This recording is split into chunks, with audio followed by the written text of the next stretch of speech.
आता पितृपंधरवाडा आहे, 14 पदार्थ असतात.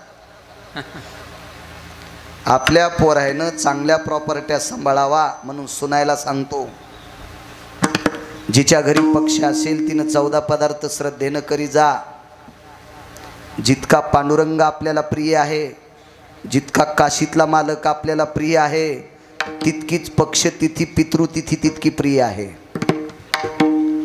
ज्या दिवशी आपल्या सासऱ्यांचं श्राद्ध असेल त्या दिवशी 14 पदार्थ नियमानं करत जा, नियमानं. तर त्या कुळातल्या लेकरावर पितृदोष पडत नसतो. अंधश्रद्धा नाही सांगत, श्रद्धा सांगतोय. मग त्या कुळातली लेकरं त्या कुळाचा झेंडा गोडच्या ठिकाणी लावत असतात. आदर करत जा आपल्या लोकावर, आपल्या पितृलोकावर. ज्यांचे जिवंत आहेत त्यांनी जिवंतपणे आदर करत जा. आणि मेल्याच्या नंतर सेवा घडत नाही याच्याकरता पितरांच्या विषयी आदर ठेवत जा, आदर ठेवत जा. 14 पदार्थ केली पाहिजे. पितराच्या दिवशी गडबड नाही केली पाहिजे. खीर कुठली पाहिजे पितराच्या दिवशी? इतक्या हुशार काय काय पांढऱ्या भातातच साखर टाकत्यानं हीच झाली खीर. त्याच्यावर 2-3 वर्षाला मला ती बाई म्हणली, महाराज गावखरी गव्हाचं ढेलं होतं, 2 एकर पट्टीत असे गहू होत होते, ते गव्हाचं ढेलच राहिलं नाही. म्हणलं काय केलं? बब्याने इकलं. सासऱ्याला खीर म्हणली तांदळाचीच करीत होते, याच्यामुळेच इकलं. सासऱ्यानं वरून सांगितलं, आहा कटा त्याचे करीती पितर, वंशी दुराचारी पुत्र झाला. मालकांचं वाक्य, भंगिऱ्यांचं नाही. विठाला विठाला.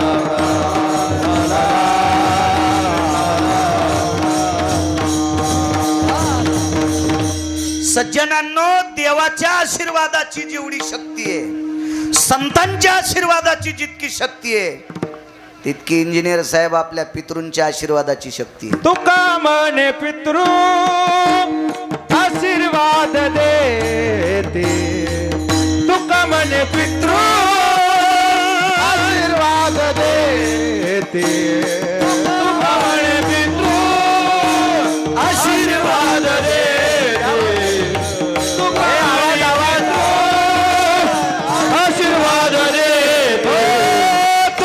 मन पितृ आशीर्वाद देते, हो तुका म्हणे पितृ आशीर्वाद देते,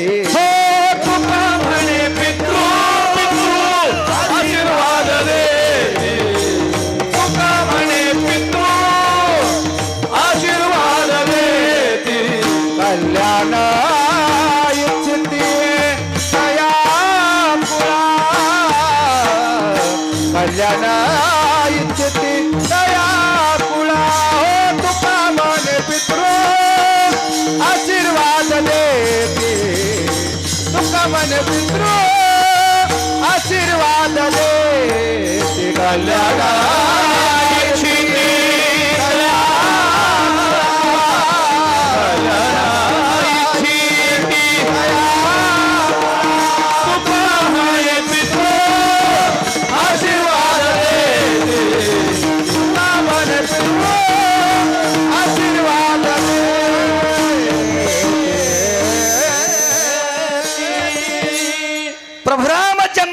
घरी पदार्थ केले. पितृपंधरवडा म्हणून इकडे आणतो. तुका म्हणे पितृ आशीर्वाद देती, कल्याण इच्छिती तया कुळा, कल्याण विच्छिती तया कुळा. कडव्यावर येतो मी पुन्हा, महाराज जेवायला बोलील ते तिथं येतो मी. पण मला कापसाला गव्हाला पाणी देताना गवत उपटायचं नाद आहे. इकडे येतो ना जरसं. पितृपंधरवाडा आहे ना, लक्षात असलं पाहिजे. 4-2 पुस्तकं वाचिले, भंगिरे म्हणले इथं पित्र घातल्या वरच्याला भेटतेत का भडव्या. तुला या संप्रदायात यायचं नसेल तर येऊ नको, पण याच्यात जन्माला येऊन इथल्याचे वाभाडे काढू नको, नरकाला जाशील सोंबळ्या. विठाला विठाला.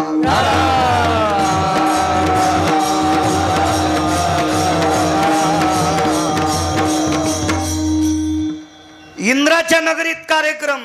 तुका म्हणे पितृ आशीर्वाद देती, कल्याण इच्छिते तया. इंद्राच्या नगरीत कार्यक्रम. फुलाची अडचण आली. इंद्र हा 33 कोटी देवाचा राजा, म्हणजे मंत्री. एक पद नाही मंत्री, एक मंत्री पद असल्यावर ह्या एकूण तिकून गाड्यान गुड्यान फौज फाटान किती थाट असतोय. तर 222 पद एकाच मंत्र्याला. काय वजन असेल त्याचं? ते म्हणलं आपल्याकडे फुलं नाहीत, जा खाली. रुक्मांगदाच्या नगरीत फुलं न्यायला आले. वेगात सांगतो वेगात, तू का म्हणे पितृ आशीर्वाद देती. जेवायला किती पदार्थ होते. याच्यामुळे इकडं घुसलो, पुन्हा येतो महाराजात तिकडं. ताण घेऊ नका. काय करायचं, बाहेरचं डिजेल चांगल्या रस्त्याने एसटी न्यायची, कशाला डोंगरात खडग्या खुडग्या नादळीत न्यायची. आणि मग खाली विमान आलं. बऱ्याच दिवस फुलं नेत होते, पण एके दिवशी तो फुलारी होता सांभाळणारा ती बाग, त्यानं सांगितलं कोणाचं विमान आहे. ते पडलं विमान खाली. हटकिल्या पुष्पक पडतसे. तिथं शब्द वेगळा आहे, पण कळण्यासाठी हटकिल्या वापरलाय. घरी गेल्या वाचा वाचा घरी गेल्या. ते विमान खाली टेकलं. राजाला राग आला, पण इंद्राची सेवक आहेत. आनंद वाटला. आपल्या नगरीतले फुलं स्वर्गात चाललेत, अमरपुरीत चाललेत. आनंद घेऊन जा तुमचं विमान. ते म्हणले तसं जात नाही ना. मग बृहस्पती महाराजांना निरोप केला, हे विमान पेट्रोलनं उडत नाही, याला एकादशीचं पुण्य लागतंय. एकादशी त्याच्या अगोदर कोणाला माहित नव्हती. हा माहित नव्हती. कोणी शहाणपणा करायचाच नाही. नव्हती माहित. मग सांगितलं अमक्या तिथीला जो कोणी निराहारी राहिलाय त्याला पहा. तर मला असा पुरावा सापडला नाही, पण एक भागवतकार होते, फार जुनाट होते. त्यांनी सांगितलं म्हणे पती पत्नीचं भांडण झालं, रागानं बायको 2 दिवस उपासी, दशमीला उपादशी, एकादशीला उपाशी. मग राजानं दौंडी पिटिली. कालच्या आणि आजच्या तिथीला कोणी उपासी आहे का, असा कोणी असेल त्याला राजाच्या दरबारात त्याचा सन्मान करण्यात येईल. कोणीच उपाशी नव्हतं. पण एक बाई म्हणली आमची सून, आजचा द्वादशीचा दिवस आहे, 3 दिवस झालं तिनं पाणी पण पिलं नाही. तिला उचलून आणलं, तिच्या हातावर पाणी दिलं, संकल्प सोडला. तिला लावंगाव मंगळवार नव्हता, ती खारकाव बुधवार धरीत नव्हती. मग एकादशीच्या दिवशी उपाशी राहिल्याचं पुण्य पाणी सोडल्याबरोबर विमान उडालं. मग रुक्मांगद राजाने एकादशीचं व्रत सुरू केलं. तुका म्हणे पितृ आशीर्वाद देती. आता पुढे बघा, रुक्मांगद राजाला ज्या वेळेला विमान येतंय, पुरीसह राजा वैकुंठी गेला. एकादशीच्या पुण्यावर वैकुंठाला नेण्यासाठी विमान आलं. पण रुक्मांगदाचा पुत्र धर्मांगद त्यानं सांगितलं, बाबा मी तुमच्या पश्चात राज्य करतो. विमानात बसता बसता हातात हात दिला. सांगितलं बाळा, मी आतापर्यंत निष्ठेनं व्रत केलंय, तुला आशीर्वाद देतो रे, पण हे व्रत सांभाळ. आणि रुक्मांगदानं जे राज्य केलं त्याच्या दुप्पट, हजारो पट श्रेष्ठ. आई लेकरावर जितकं प्रेम करते इतकं प्रेम धर्मांगदानं प्रजेवर केलं. आशीर्वाद कोणाचा होता? बापाचा. तुका म्हणे पितृ आशीर्वाद देती. संपत्ती टिकण्यासाठी वाडवडिलांचा आशीर्वाद लागतो. जे वाडवडील आशीर्वाद ठेवत नाहीत त्याची संपत्ती खसखशीनं भरलेलं पोतं. खसखस कळतीनं महालक्ष्म्यात अनारशाला लावली असेल ना तुम्ही, अनारशाला खसखस लाईत असते. आता बाया हुशार झाल्या, ती महाग झाल्यामुळं तिळं लावायल्यात. आमच्या घरी तिळं लावलेत. म्हणलं कसं काय होते? नाही म्हणे तिळही छान लागते, पण म्हणलं अनारशाला खसखसच असते. तिळं बाजरीच्या भाकरीला असते. तू अशी चॉकलेट देऊ नको म्हणलं. विठाला विठाला.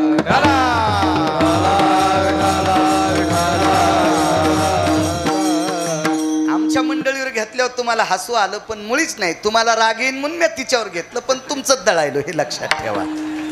तुमचं दळायलो. उगा आता इथं येऊन कशाला तुम्हाला टोले मारायचे.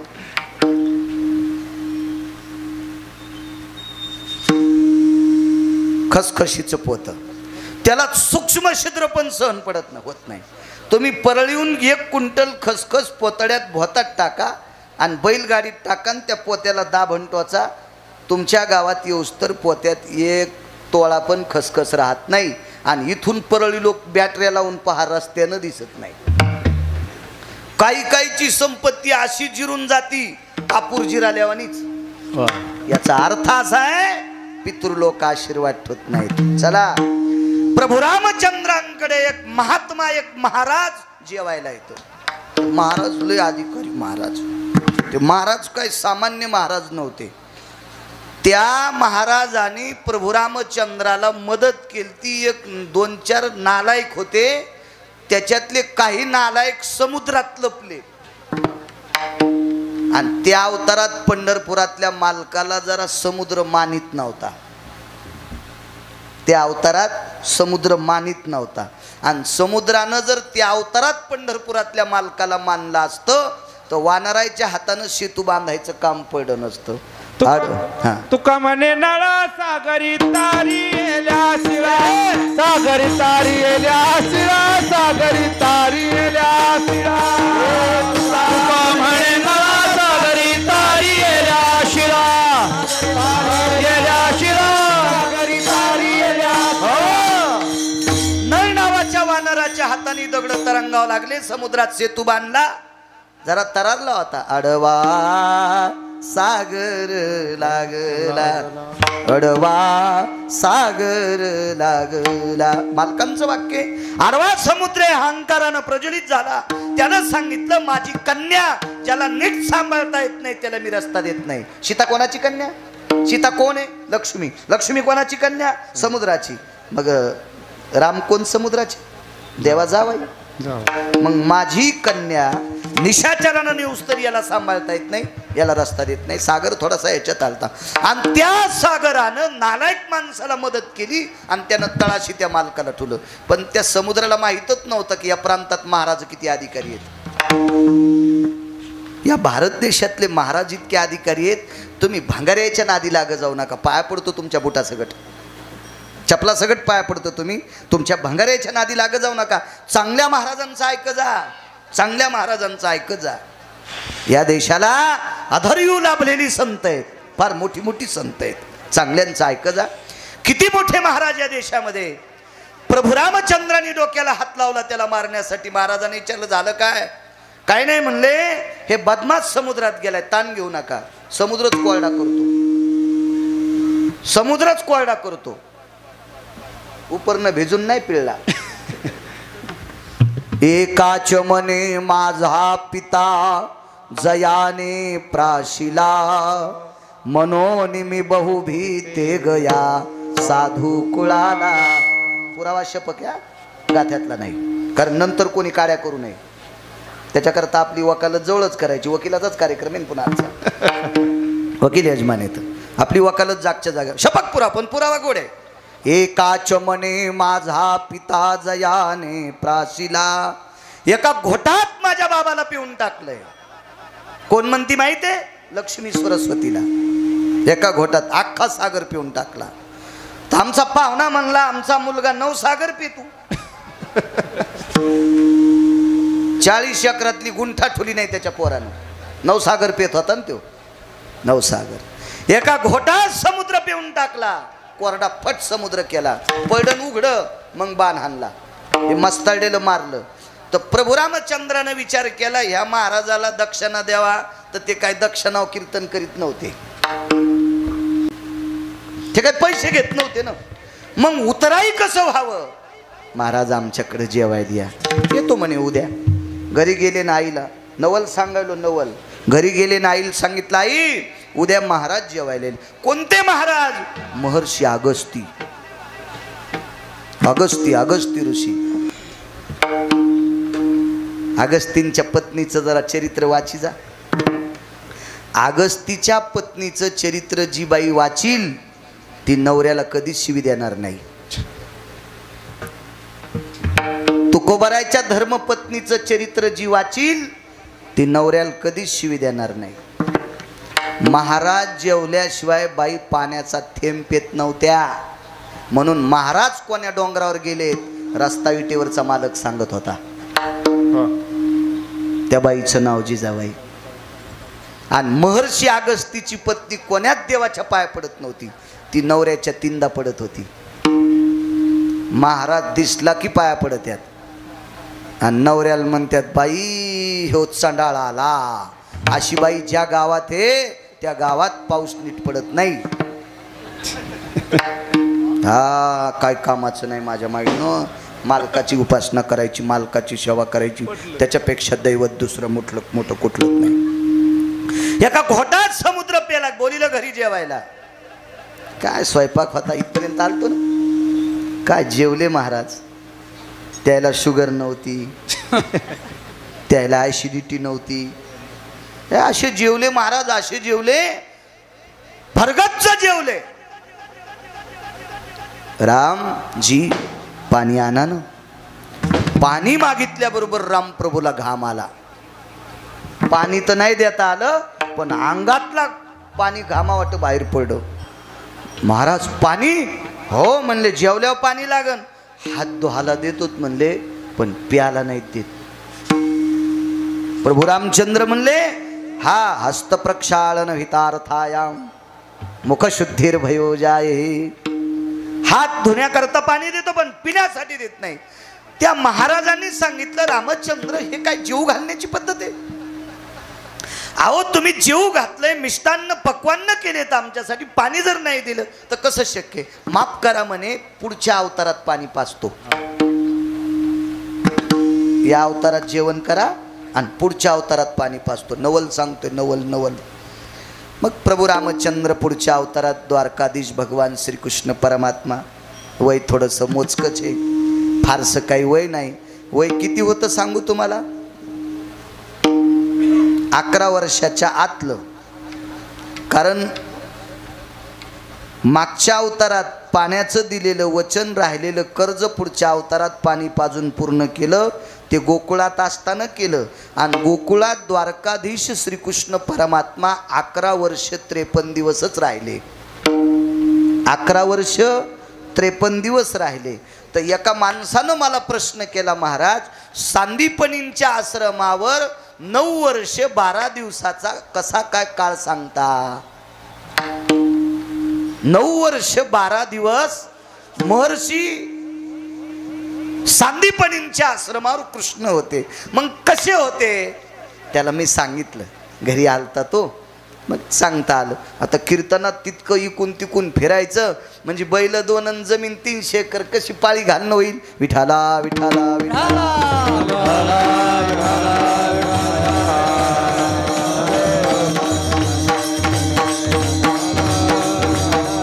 हा एखादा वरकड इतिहासातला किंवा बाकीच्या भंगाऱ्या गोष्टीतला एखादा शब्द जर माहीत नसताना गेला तर मी माफी मागन. पण पुराणाच्या बाबतीत जितकं माहिती आहे तितकंच बकबक करीन. विठाला विठाला विठाला.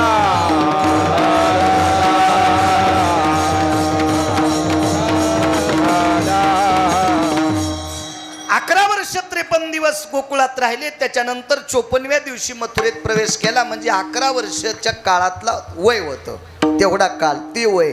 आणि त्या वयात लक्षात आलं मागचं कर्ज शिल्लक आहे, त्याच्यातून उत्तीर्ण व्हायचं. करावं काय? दरवर्षी गवळी गोवर्धनाची पूजा करत होते, आपल्या इंद्राची पूजा करायचे. अमरेंद्रायत पुनितायाम यत् सर्वान् नृणानां यत सर्वस्थितायाम शचीपतिभय स्थितो पुरंदरा स्थित व्याप्तायाम यति जयंती जयंतानाहम.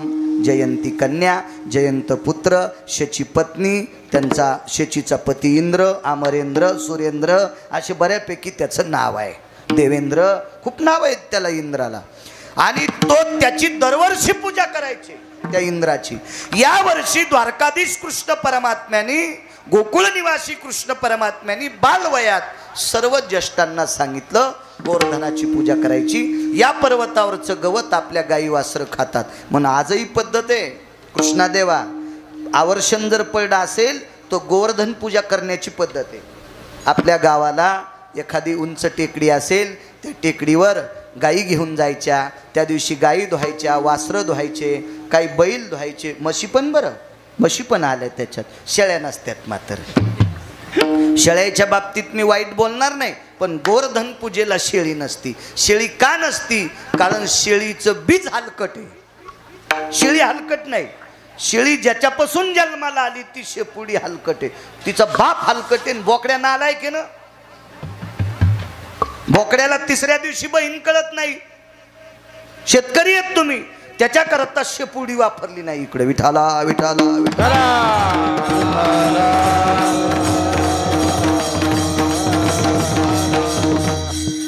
वसुबारस असती आता दीपावळीतली वसुबारस वसु अष्टमी असती वसु अष्टमी आहे ती कवा येते सांगता देवप्पा तुम्ही नका सांगू हा किती कीर्तन ऐकल्यावर सुधरायचं नुसते आमचे लोक गाई पाळा बरं का गाई पाळा बरं का वसु अष्टमीच्या दिवशी तू या इथं एखादी चित्रातली तरी गाय का सुंबळ्या वसु अष्टमीच्या दिवशी ज्याच्या घरी गाय आहे त्याच कीर्तनकाराने गायीवर बोलायचंय वसुबारशीवर बोलत असताना त्या कीर्तनकाराकडे एकतरी गाय असावी त्यानं वसुबारशीवर बोलावा अन्यथा त्यानं बोलणं उसाला आलेली कंस नाना उसाची कनसे हा पुढचं तुम्ही म्हणा विठाला विठाला विठाला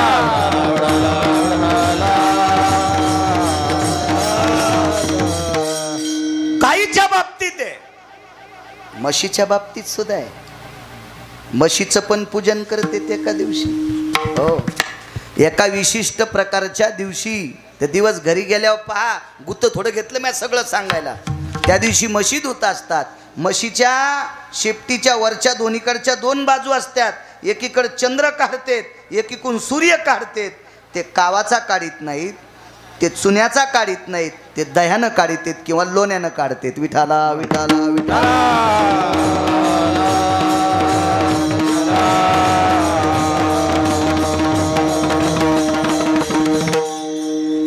आणि त्या दिवशी गोवर्धन नसल पर्वत चिखलाचा गोवर्धन करत होते आजही भागवतात करतात त्याच्यावर विशिष्ट प्रकारच्या वनस्पतीची पानं रोवतात फांद्या रोवतात त्याची पूजा करतात आणि तो निष्ठेनं जर केला दही भाताचा नैवेद्य असेल लोण्याचा नैवेद्य असेल तर तिसऱ्या दिवशी पाऊस पडत असतो तो गोवर्धन पूजा करणारा निष्ठावंत वारकरी असावा हा अशी निष्ठावंत लोक लागतील बरं का निष्ठावंत या संप्रदायात फार नाही आणि आजही निष्ठावंत लोकांवर संप्रदाय आमच्यासारख्या भंगाऱ्यावर नाही विठाला विठाला विठाला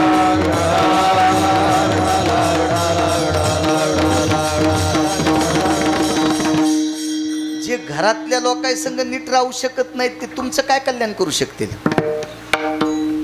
ज्याला नाते गोते नीट सांभाळता येत नाही ते भंगारी तुमचं काय कल्याण करणार आहेत जगाचा मालक त्या लोकांना मानतोय जे विश्वाचे कल्याणकारी आहेत अशी लोक लागतील तर तिसऱ्या दिवशी पाऊस पडत मी परवाला एके दिवशी कीर्तनात सांगितलं होतं कुठेतरी की शंकराचार्य स्वामी रामांनी एका साध्वी स्त्रीचा चिमटा वाजल्यावर पाऊस पडतो एक जण म्हणला महाराज तुम्ही महाराजांनी चिमटा वाजल्यावर म्हणला आम्ही गुतलोत रे नाही तर आमच्याच्यानं पाऊस पडला असता पण आम्ही गठुड्यात गुतलोत गथुड्यात गुतला नाही असा महाराजच सापडला नाही त्या सुटली द्रव्य लोभ माया भस्मदंड छाया तरुवराची भस्मदंड छाया तरुवराची हो नाही त्या सुटली द्रव्य लोभ माया भस्मदंड छाया तरुवराची भस्मदंड छाया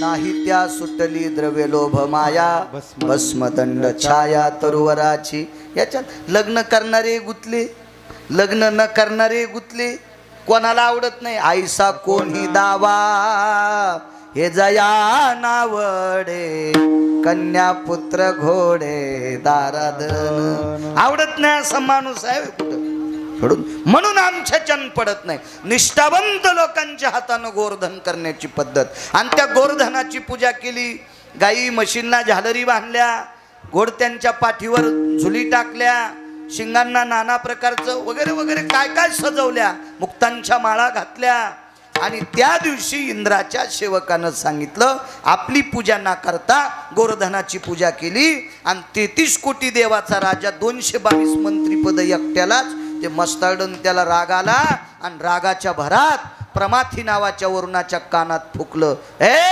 असा पाऊस पाड की गोकुळ शिल्लक नाही राहिलं पाहिजे वृंदावन शिल्लक नाही राहिलं पाहिजे मथुरा शिल्लक नाही राहिली पाहिजे इथला कोणीच वाचला नाही पाहिजे बापरे उत्सवाच्या निमित्तानं सगळे गोवर्धनाच्या तिथे आले करावं काय येणे गिरी गोवर्धन उचलिला भगवंत हनुमंतानी गोवर्धन पर्वत उचलला आणि तो नखावर धरला. 11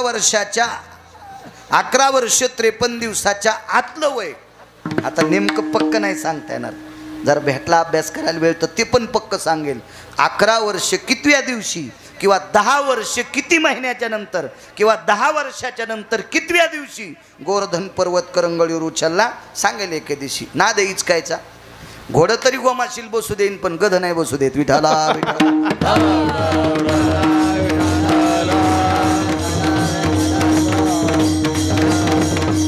कारण गध्याला लोळता येतं. लोळून लोळून का होत नाही पण गोमाशी मारितच. मी कुठे लोळन पण गौशीनच पुरावा. विठाला जाऊ द्या. मी गध जरी असलो तरी पुराणातलं इतकं मात्र खरं आहे. विठाला विठाला विठाला. आणि मग इंद्राल रागाला प्रमाथी नावाच्या वरुणाला सांगितलं पाऊस पाडा. कसा पाऊस पाडा? मुसळधार नाही. सांगणारे कुठं आखली असतं. काय पाऊस पडला म्हणले आमच्याकडं. काय पाऊस पडला आमच्याकडं. मोटरसायकलच्या इंना खालची माती. टाइम संपला का आपला? किती आहे का नाही? संपत आला आहे का नाही? एवढा पुरावा सांगून जे इठ्ठल करू काय ताण. वेळेत वेळेत वेळेत असलं पाहिजे. उगत ताण नाही. पुढचा जीव घालायला आहे म्हणजे पोटभर जेव्हा आपण उलटूस तर जेवू नये. असं एखाद्यानं बैल दिले दुपारा ठेपात नाही केला. दुसऱ्याचे बैल म्हणून ठेपात नाही ना. दिवस माणूस तर उभाटे आणले. दुसऱ्या दिवशी बैल चलत नत. ते मालक म्हणला मरूस तर माझ्या बैलाकडे पाहू नको रे तू. असं नसतं ते का नाही. माणसं ऐकायलीत म्हणून असं असतं का कुठं काही बी नाही. आपल्या वेळेत कीर्तन सोडायचं. असो मुसळधार पाऊस नाही. शिळावर धारी मेघ जो कडाडीला शिळावर धारी रक्षिले गोकुळ नखी धरी लागिरी निर्भय लोक पाळ अवतरले हारी. जय देवा कृष्ण नाथा राई रुक्मिणी कांता आरती ओवाळी तुम्हा देव के सोता. जय देवा कृष्ण नाथा रक्षिले गोकुळ वो नखी धरी लागिरी. तया पृष्ठावरी एका प्रजन्य थेंब उठा लहरी. त्या गाईच्या पाठीवर एक पावसाचा थेंब पडल. काय इंद्राची मायवेली. काय हिंमत आहे त्याची गाई भिजवायची. अद्याप नाही. हत्तीच्या सोंडेसारख्या धारा पडल्या. काय पाऊस पडत असेल कल्पना करा. 14 समुद्रा इतकं पाणी वाहत होतं. 14. आता करायचं काय? गवळ्यांनी विचारलं कृष्णा हे पाणी किती गाव मरतील किती गाव बुडतील. काळजी करू नका. पाचारीला वासुकिओ पाचारीला वासुकिओ. 9 वेळेला वासुकीला बोलिलं. एकदा समुद्र मंथन करताना बोलिलं. एकदा अति पाऊस पडला तेव्हा बोलिलं. बाकीचं पान पुन्हा आहे का नाही बघितलं पाहिजे. बाकीचं काही दुकानावर घ्या दुसऱ्या एकाच दुकानावर सगळ्या वस्तू कशा भेटतील. आता वासुकीला आमंत्रित केलं आणि त्याला सांगितलं ऐके उरंगा ऐके उरंगा ऐके रे उरंगा. उरंग म्हणजे सर्प. याच्याकरता पुन्हा पुन्हा उरंग उरंग म्हणलो. ऐके ददुशुका म्हणजे सर्प. ऐके व्याळा व्याळ म्हणजे सर्प. सर्पाला फार नाव आहेत. हे उरंगा आता तू याचा आळ कर. जैसा मंद्राचळ कवळीला आयसा सव्य भागे कवळावा. जसा मंद्रचळ मधातून कवळीलता रई मंथन करत असताना आता सगळ्या बाजूनं गिरी गोवर्धन. हा गोवर्धन तो कवळायचा आणि एका जाग्यावर त्याचं दार काढून दे. 14 समुद्राचं पाणी एका जाग्यावर. चौकून शेषाचं आळ वासुकीचं आळ आणि एका जाग्यावर असं पाणी. ते पाणी 14 समुद्रा इतकं पडत होतं. आणि आवाज दिला महाराज या 7व्या अवतारात जीव घातलं होतं आता पाणी प्या. म्हाताऱ्यानं तोंड लावलं तिथं पाणी पिऊच लागलं. इंद्राला राग आल्या हत्तीच्या सोंडेसारख्या धारा पडू लागल्या. मुसळधार पाऊस कशाला म्हणते त्याची व्याख्या सांगत नाही आता, टाइम संपला ना आपला. कशाला मुसळधार तरी सांगतो. पन्हाळा खाली पडलेलं पाणी त्याचा खड्डा व्हावा आणि त्याच्यात 5-7 म्हशीचे लेकरं पोहावा. म्हशीला झालेले 10-15 दिवसाचे हाले वघारी त्याच्यात पडड्याव पोहावा. एवढा खड्डा पन्हाळाच्या पाण्यानं पडावा तवा मुसळधार पाऊस म्हणते. पत्राचे दूर न व्हावा कडी खाला. आपण कशाला काय पाऊस झाला हो. बाई रानातून आली तो पदर नाही भिजला तरी पाऊस झाला. कशाला म्हणतो आपण, कशाला काही म्हणतो, जाऊ द्या. असो, हत्तीच्या सोंडेसारख्या धारा 14 दिवसात 7 दिवस आणि 7 रात्रा पाऊस पडतच होता. मालक नाही दमला, म्हातारही पाणी पेता पेता नाही दमलं. म्हातारं म्हणजे ते महाराज बरं. ते गुटखा खात नव्हतं, ते तंबाखू खात नव्हतं, ते मंदिरात पते खेळत नव्हतं, ते कोणाच्या सोयरिकी मोडीत नव्हतं, हो कोणाचं इचकीत नव्हतं. हा असं लय हुशार म्हातारं होतं ते. हुशार म्हातारं पाणी पिऊच लागलं. पण जोर जोरात कर्ज झाल्यावर म्हाताऱ्याला राग आला. ए काय मस्ताडा रे, तू काय समजायला याला. अशी तू यासारखी कोटी जन्माला आले तरी भेट नाही. बंद कर पाऊस. खालचं लय अधिकारी होतं ना, इंद्राला सांगितलं बंद कर बंद कर. पाऊस बंद झाला. आणि मग इंद्रानं कामधेनू नावाची गाय आणली आणि भगवंताला गायीच्या दुधानं अभिषेक केला कामधेनूच्या. म्हणून देवाला गोविंद नाव त्या दिवशी पडलं असं भागवत सांगते. गावचा बाळू नाही. गोविंद नामने यजायते अमरेंद्रायाम धेनुयाम सुरधेनुयाम घ्रते दुग्धे शुभयस्थिता अभिषेक विनियोगेन पंचगव्या स्थितो जय. आमचे देवा करत असतात अभिषेक, त्यांना माहीत. आणि सात्विक माणूस, त्यांचे वडील लय अभ्यासू होते. उत्तम देव म्हणायला 1 घंटा लागायचा. त्रिकालदर्शी लोक होते ते फार.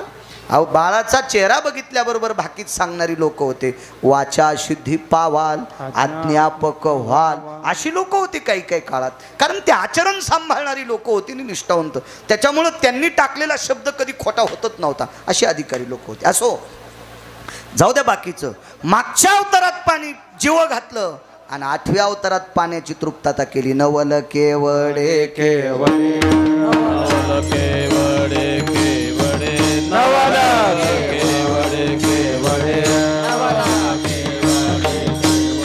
नकळे कान्होबाचे कोडे नकळे कान्होबाचे नकळे कान्होबाचे कोडे नकळे कान्होबाचे नकळे कान्होबाचे कोडे नकळे कान्होबाचे. नवल केवड हे केवडे नवल केवड हे केवडे नवला केवारे केवारे नवला केवारे केवारे नकळे कान्होबाचे कोडे नकळे कान्होबाचे कोडे नकळे कान्होबाचे कोडे कान्होबाचे कोडे नवल केवड हे केवडे नवल के